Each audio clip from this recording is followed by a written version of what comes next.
position, every candidate for major political office owes to the electorate clear assurance that they're capable of satisfying the requirements of the job. It's just a matter of when someone applies for a job like the presidency, you sacrifice a little bit of your privacy, and you have to make that decision. You don't have to apply for the presidency, but if you do, then we're going to want to know how healthy you are. And I suggest that we hold him to releasing the entirety of his medical records so we as the American people can make an informed choice as to his capacity to actually satisfy the requirements of the job. Senator McCain's medical records were released to a select group of journalists. It's sort of a little bit of a different experience than I'm used to as a medical doctor. We're going to be sort of ensconced in this room for a period of time. No electronic devices are allowed in. Over 1,000 pages of his own health records. 3 hours to review hundreds of pages of medical records.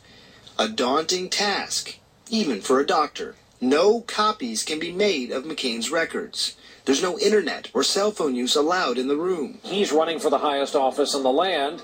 His health, with limits, becomes the public business. He's had every kind of skin cancer you can get. Basal cell cancer, squamous cell cancer, and of course malignant melanoma. There's so much we don't know about this illness, and it's so incredibly difficult to treat once it has recurred, that the relevance of knowing the details of his course with melanoma are very important. Well, we're excited about a lot of the immunotherapies or vaccines for melanoma, but to date there's really still no good cure for melanoma once it's spread.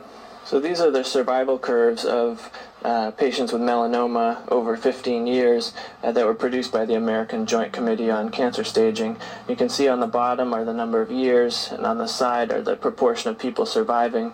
So in the beginning, 100% of people are alive, but the more serious your melanoma is, the less chance you have of survival. And you can see stage 2 melanoma, which is what Senator McCain had, that there's about a 60% chance survival at 10 years, but it continues to trail off over 15 years. Malignant melanoma strikes almost 63,000 people in the U.S. every year and claims more than 8,000 lives. McCain's had melanoma removed 4 times, the most recent in 2002. There's a 66% chance of it recurring within 10 years. 8 years have already passed. The cancer risks rise with age. The truth is that you can have recurrence from a deep melanoma, such as he had.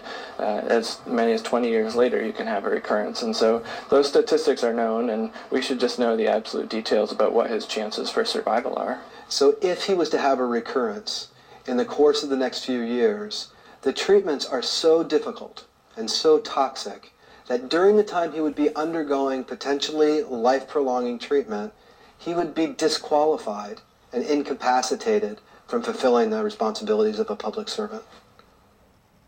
He smoked 2 packs a day for 25 years. Degenerative arthritis. A lot of people might not have known that he had had cataract surgery in the past. High cholesterol, high blood pressure, arthritis, vertigo, and allergies. He's on 6 different medications for his kidneys, for his cholesterol. He takes Ambien occasionally. There are a list of diseases that just get more common with age.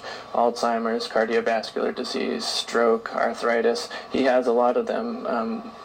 I'd like to know what tests are being done to see if he has any others. John McCain's age makes his health particularly relevant. The military screens everyone very carefully for their medical records, and if someone's going to fly a plane, you wouldn't want to find out later that they had seizures while you're flying the plane. So by the same comparison, we wouldn't want to find out midstream that he's going to die of melanoma a year later.